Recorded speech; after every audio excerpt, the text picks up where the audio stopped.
Hello বন্ধুরা, তোমরা সকলে কেমন আছো? আশা করছি যে যেখান থেকে আমার ব্লগটা দেখছো সকলে ভালো আছো এবং সুস্থ আছো। সকাল 5:24 থেকে আমি আমার ব্লগটা স্টার্ট করলাম। আজ একটু উঠতে দেরি হয়ে গেল, তো চলো 5:24 বেজে গেছে। তাড়াতাড়ি করে এবার এই যে ঘরটা ঝাড়ু দিয়ে এবার উঠোনটা ঝাড়ু হাতে দেখো উঠানটা ঝাড় দিয়ে নিচ্ছি।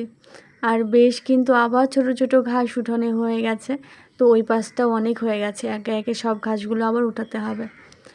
এদিকে ওই পাশটা ঝাড় দেওয়া হয়ে গেছে, আমি আবার এই পাশটা ঝাড় দিয়ে নিচ্ছি। আর দেখো কত শ্যাওলাও পড়ে গেছে। এদিকে ওই কাকিদের যখন এই পাশে রুমগুলো করে তখন বেড়াটা খুলে এখানে ঢালাই করেছিল, তো এই পাশটা না হাফ ঢালাইয়ের মতো কিছুটা জায়গা হয়ে গেছে। তো দেখো শ্যাওলা হয়ে গেছে কেমন। উঠোন সম্পূর্ণ ঝাড় দেওয়া হয়ে গেছে। এবার এই যে এক মগ জল নিয়ে গেটের সামনে দিয়ে দিচ্ছি, বাসিটা ভাঙাচ্ছি। আর দেখো কালকে শাশুড়ি মা মাছ কাটতে বসেছিল, তো ওইখানে আমি একটা ডিমের কার্টুন ধরিয়ে দিয়েছিলাম। যেহেতু মশা অতিরিক্ত, তো একদম ঘেঁষে হয়তো রেখেছিল মগটা, তো মগটা ফুটো হয়ে গেছে অনেকটা। গেটে যখন জল দিতে যাই দেখতেই পেলে ওখানে ষাঁড়গরু একটা বসেছিল, তো আমি তাড়াতাড়ি করে আবার গেটটা আটকে দিলাম। ঘরে এসে বাসি নাইটিটা চেঞ্জ করে তারপরে এই যে কুর্তিটা পরে নিয়েছি। এবার রান্নাঘরে ঢুকেই প্রথমে রান্নাঘরের জানালাটা খুলে বালতি হাতে বেরিয়ে পড়লাম।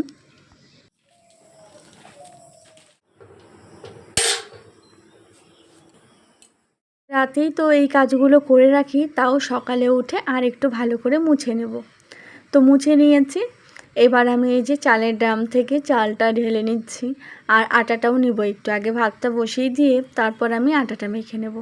আজ ভীষণ শরীরটা কেমন যেন ক্লান্ত লাগছিল। মানে সকালে বললাম না 5:24 হয়ে গেছে, উঠতেই ইচ্ছে করছিল না। কোনো দিন এরকম হয় জানো তো। তবে যখনই আবার বরমশাইয়ের কথা মনে পড়ে মানে তাড়াহুড়ো করে উঠে পড়ি। বিশেষ করে একটু সকালের দিকে বৃষ্টি হলে আর ঠান্ডার সময় এই জিনিসটা না একটু বেশি হয়। আর রাতেও যেহেতু অনেকটা দেরি করে আমাদের শুতে হয়, কারণ এদিকে কাজ করতে করতে অনেকটাই দেরি হয়ে যায়। তো যাই হোক, চলো ঘুমালে তো চলবে না, কারণ বরমশাইয়ের তাহলে অনেকটাই কষ্ট হবে, যেহেতু বরমশাইয়ের টিফিন করে দিতে হবে। তো সে কারণে আর আমি কখনোই জানো তো পরিশ্রম করতে আমি কখনো ভয় পাই না। তো মাঝে মধ্যে যখন একটু শরীরটা খারাপ হয় না, ভয়টা আমি তখনই পাই। আর অসুস্থ হলেও তার আগেও আমি কাউকে বুঝতে দেই না। আমি যতটা পারি আমি একদম সমস্ত তাও ম্যানেজ করি। তো তারপরে যখন একদম পারি না তখন তো তোমাদের দাদাভাই বুঝতে পারে, আর তোমাদের দাদাভাই তখন সামলে নেয়। আর চাল ধোয়া যে জলটা ছিল প্রত্যেকটা গাছে গাছে আমি দিয়ে দিলাম।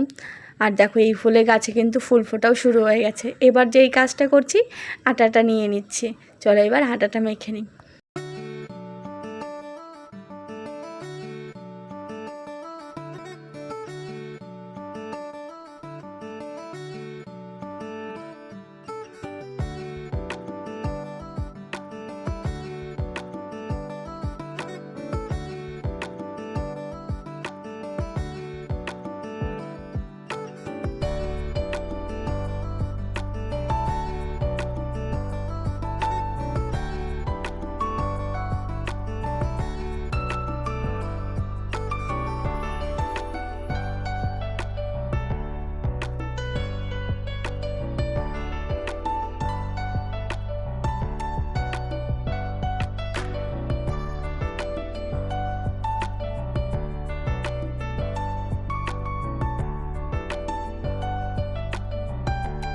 ক্যামেরাটা অফ করেছিলাম। এবার চলো দেখাই 6:30টার মধ্যে আমি কী কমপ্লিট করলাম। এদিকে আমি ভাত বসিয়ে দিয়েছি, এদিকে কড়াই বসিয়ে দিলাম। আর একে একে ফ্রিজ থেকে মাছ নিয়ে এসে মাছগুলো এবার ভেজে নেব। আজ সকালে বানাবো মাছ। তো আমি আবার ছেলেকেও এক ফাঁকে ডাকলাম যে বাবা উঠে একটু হাঁটাচলা করো, তারপর একটু ব্রাশ করে পড়াশোনা করো। এরই মাঝে কিন্তু আমি রুটি করে নিয়েছি, ছেলের জন্য লুচিও করে নিয়েছি। আর এদিকে দেখতে পাচ্ছ, এই দেখো সমস্ত কিছু রেডি হয়ে গেছে। শ্বশুরমশাই খেয়ে বেরিয়েই যাবে। আর তোমাদের দাদাভাইকে আমি একটু জলমুড়ি আজকে দিলাম সকালে, শাশুড়ি মার জন্য চা, আর ছেলের জন্য টিফিনটা রেডি করেছি। এবার চলো শাশুড়ি মাকে চাটা দিয়ে দিই। আর ছেলেকে কলপারে ব্রাশ দিয়ে এসেছি, ব্রাশ করছে। মামাম সোনা একবার উঠেছিল প্রথমে, আবার ঘুমালো, পরে আবার উঠেছিল, একটু খাওয়ালাম, ঘুমিয়ে গেছে। যখন ওই মাছের ঝোলটা দিয়েছিলাম, ঝোলটা দিয়ে মামাম সোনা তখনই উঠে পড়েছিল। তো বেশ ভালোই হয়েছিল। ঝোলটা এদিকে ফুটছিল, এদিকে আমি মামাম সোনাকে খাইয়ে আবার ঘুম পাড়িয়ে দিয়েছি। মামাম সোনা ঘুমোচ্ছে। আর এখন প্রতিদিন 11টা 11:30টার দিকে রাত্রে ঘুমায়, তো সে কারণে একটু এখন দেরি করে সকালে ওঠে। ওই মাঝখানে দু একবার খুন করে, একবার খাওয়ালেই কিন্তু আবার একটু বেশ খানিকক্ষণ ঘুমায়, তো বেশ ভালোও হয়। আর এদিকে সবাই বেরিয়ে গেছে, তারপর আমিও খেয়ে নিয়েছিলাম। ভয়েস বাকি ছিল, ভয়েসটাকে কমপ্লিট করলাম। শাশুড়ি মা এদিকে দেখো এই পাশের উঠোনে যে ঘাসগুলো সেগুলো পরিষ্কার করছে, আর আমি এদিকে ঘরের কাজগুলো করছি। এই যে ঝাড়পোছগুলো এগুলো করে একটা ঝুল পড়েনি এবার, মানে প্রতি সপ্তাহে করলে না দেখবে বেশি ঝুল কিন্তু হয় না, হালকা পড়েছিল, হালকার উপর দিয়ে আমি সেই ঝুলগুলো পরিষ্কার করে দিয়েছি। আর প্রতি শুক্রবার করে যেহেতু করা হয় তো খুব একটা হয় না। আর এদিকে দেখো আমি ফ্রিজের উপরটা এগুলো সব নামিয়েছিলাম, নামিয়ে এক এক করে সব মুছে সবগুলো গুছিয়ে রাখলাম। এবার আমি যেখানে যে জামা কাপড়ের আলমারিটা আছে ছোট, সেটাকে এখন পরিষ্কার করব। আর ফুলগুলো আমি এই ফুলদানির ফুলগুলো সব বাইরে রেখে এসেছি, এগুলোকে ধুতে হবে। এগুলো প্রায় 1 মাস হয়ে গেল, মানে ফুলগুলো অনেক দিন আগে ধুয়েছিলাম, 1 মাসের মধ্যে আর ফুলগুলো ধোয়া হয়নি। তো আজকে ফুলগুলো বেশ একটু নোংরা হয়েছিল, অতিরিক্ত নোংরা হয়নি।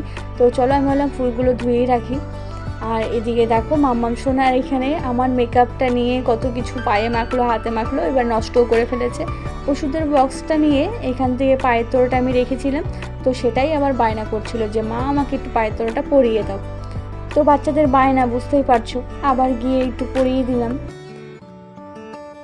তারপর এই যে এই কোণাটায় হালকা পড়েছিল, তো আগে দেখিনি, পরে যখন এই কোণাটায় পাড়তে যাই কাপড়টা তখন দেখলাম। তারপরে ভাবলাম চলো ঝাড়ু দিয়ে এখন এইটা পরিষ্কার করে দিই, যেহেতু হালকা। তো দেখতেই পাচ্ছ তোমরা, পড়ছে না কিন্তু এই কাপড়টায়, বেশি থাকলে কিন্তু পড়তো। তো ওই কোণাটা আমি একটু পরিষ্কার করে দিলাম।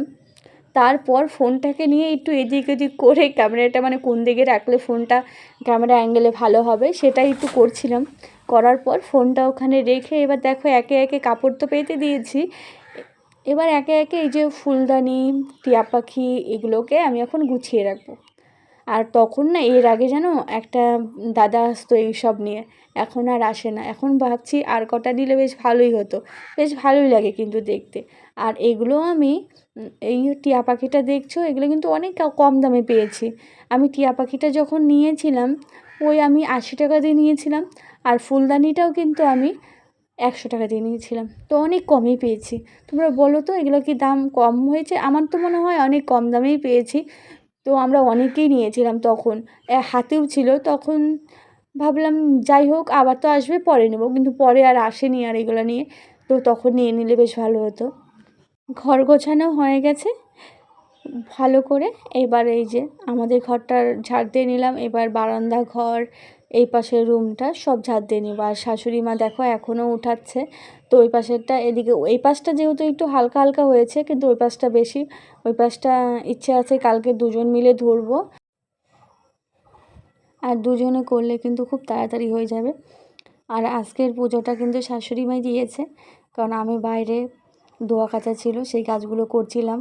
আর মাম্মাম সোনাকে স্নান টান করিয়ে তারপরে আমি তখন ঘুম পাড়াচ্ছিলাম। আর এখন চলো ছেলে চলে এসেছে স্কুল থেকে এসে,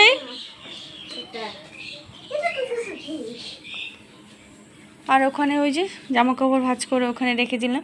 এগুলো হলো শ্বশুরমশাই আর শাশুড়ির।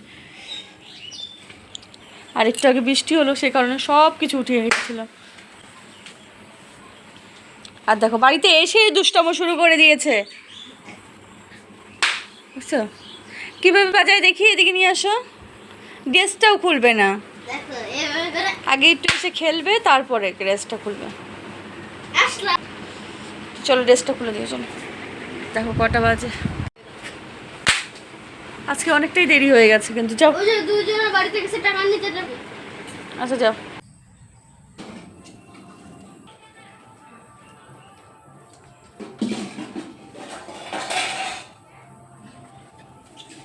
এদিকে আমাদের দুজনের ভাত বেড়ে নিয়েছি, মা ছেলে দুজনের ভাত বেড়ে নিয়েছি, ছেলের স্নান হয়ে গেছে। আর তার আগে কি করলাম বলো তো, থালে ভাত বেড়ে এগুলো হাঁড়ি যা যা ছিল সমস্ত কিছু একটু ভিজিয়ে রেখে আসলাম। আর আজকে আমাদের রিচার্জ শেষ হয়ে গেছে, তো আজকে খেতে বসে আমরা মা ছেলে দুজনেই খাবো। শাশুড়ি মা খাওয়া হয়ে গেছে, শাশুড়ি মা মাম্মাম সোনাকে নিয়ে ওই কাকিতে বাড়িতে গেছে। আর আমরা মা ছেড়ে এখন খেতে খেতে দেখবো কার্টুন। তো ঠাকুমার ঝুড়ি দেখবো, বেশ ভালো লাগে কিন্তু খেতে বসে ঠাকুমার ঝুড়ি দেখতে। তো চলো, খাওয়া দাওয়ার পর তোমাদের সঙ্গে আবার কথা হচ্ছে। আর আমার ছেলের ডিউটি দেখতে পাচ্ছ, খেতে বসার আগে জল ভরাটা বোতলে, এটা হলো আমার ছেলের একটা কাজ। তো এই কাজটা আমার ছেলে প্রতিদিনই করে, দুবেলা বাড়িতে থাকলে 3 বেলা করতে হয়। মানে এখন তো যেহেতু স্কুল যাচ্ছে তাই সন্ধ্যায় আর রাতে আর সকালে। আর এই যে শাশুড়ি মারা এখন বেরিয়ে পড়লো, যাবে একটু হাঁটাচলাই করবে এদিক দিয়ে। আর দেখো আমাদের মাঠঘাট কিন্তু এখনও কত জল, মানে যেদিকেই তাকাবে শুধু জল আর জল। খাওয়া দাওয়া করে বাসন মাজতে একদম ইচ্ছে করলো না, বাসনগুলো সব ওই যে ভিজিয়ে রেখেছিলাম, যে আমরা যে খেলাম মা ছেলে দুজনে, সেই থাল বাসন কলপারে রেখে এটুটা মুছে এই যে একটু বাইরে আসলাম। বললাম না আজ সকাল থেকে কেমন যেন লাগছে, আমার বাসন ভালো লাগছে না। তো বাইরে আসার পর একটু আজ বাইরে দাঁড়ালাম, আকাশটার দিকে তাকাতে উফ কি যে সুন্দর লাগছে।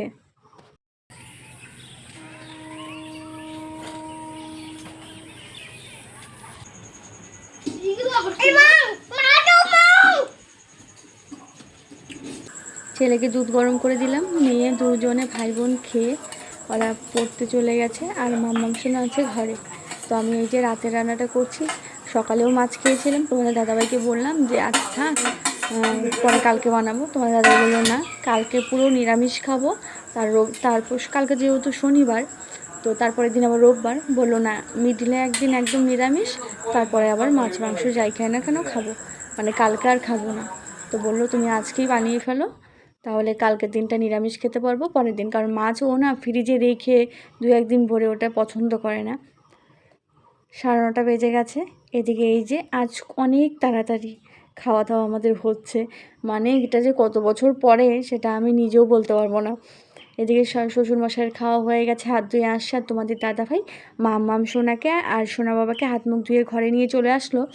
আমি শাশুড়ি মা দুজনে খাওয়া দাওয়া করে নিয়েছি, শাশুড়ি মা ওদিকে এঁটোটা মুছছে, আর আমি এদিকে বসে পড়ছি, এখন বাসনগুলো মাজতে হবে। তো অন্যদিন কী করি বলো তো, রান্নার পর যেসব বাসনগুলো বের হয় সেগুলোকে মেজে তারপরে কিন্তু আমি সোনা বাবা ছেলেকে খাওয়াতে বসি। আজ তোমাদের দাদাভাই বলল খিদে পেয়ে গেছে, তো বেশ তাড়াতাড়ি স্নান টানও হয়ে গেছে, ঘরে চলে এসেছে। 9টার মধ্যে ঘরে ঢুকেছে, 9:30টার মধ্যে খেতে বসেছে। মানে এই টাইমটাই আমার মনে হয় একদম ঠিকঠাক সময় খাওয়ার। তো যেহেতু তাড়াতাড়ি খেতে বসেছিলাম, শাশুড়ি মা বললো খাওয়া দাওয়ার পরেই একবারে বাসনগুলো মেজে নিলেই হয়ে যাবে। তো সেই কারণে যে খাওয়া দাওয়া হয়ে গেছে, শাশুড়ি মা এঁটো মুছছে, আমি এদিকে বাসনগুলো মাজতে বসে পড়েছি। আর আজকে জানো কতগুলো যে মেনু এসেছে তার কোনো ঠিক ঠিকানা নেই, 3-4টে মানে এসে বসে আছে, শুধু মাও করছে। তো প্রথমে একজন এসে এই যে মাছের যত মুড়ো টুড়ো কাটাকুটা যা ছিল, অল্প ভাত ছিল, সেই ভাতটা দিয়ে দিলাম, একজন খেয়ে চলে গেল। তো তার হয়তো পেট ভরে গেছে, আবার আরেকজন এসে খাচ্ছে। আর আরেকজন কোথায় বসে আছে, এই কুয়োটা যে আছে কুয়োটার পিছনে, তোমাদের লাস্টে আমি তোমাদের দেখাবো। তো ওর পেট ভরে গেছে, তো সেই কারণে ওর আর এনার্জি নেই, এখন আবার একে আবার খেতে দিচ্ছে, ও আবার চুপচাপ বসে আছে।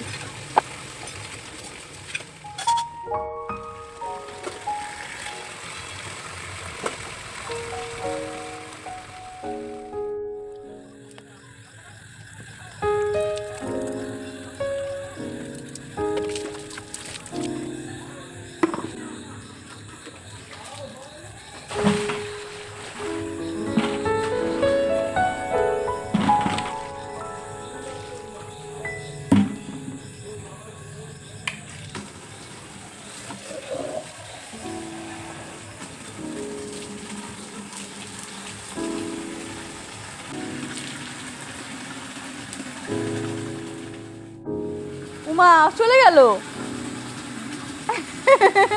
বললাম বাড়ি যা, চলে গেল,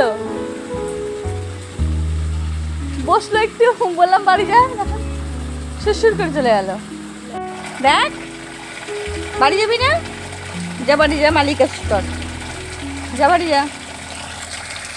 আজ এখন 10টা 20, আজ আমাদের 10টা 20-তে সমস্ত কিছু কমপ্লিট হয়ে গেছে। তো বাইরে যা যা কাজ ছিল সেগুলো করে নিয়েছি, রান্নাঘর আটকে দিয়েছি। আর ছেলে মেয়ে এখনও কেউ ঘুমায়নি। আজকের মতো এখানে বিদায় নিচ্ছি বন্ধুরা। সকলে ভালো থেকো, সুস্থ থেকো। আর অবশ্যই তোমরা জানিও ভিডিওটা কেমন লাগলো। আর যদি ভালো লাগে লাইক সাবস্ক্রাইব করে আমার পাশে থেকো।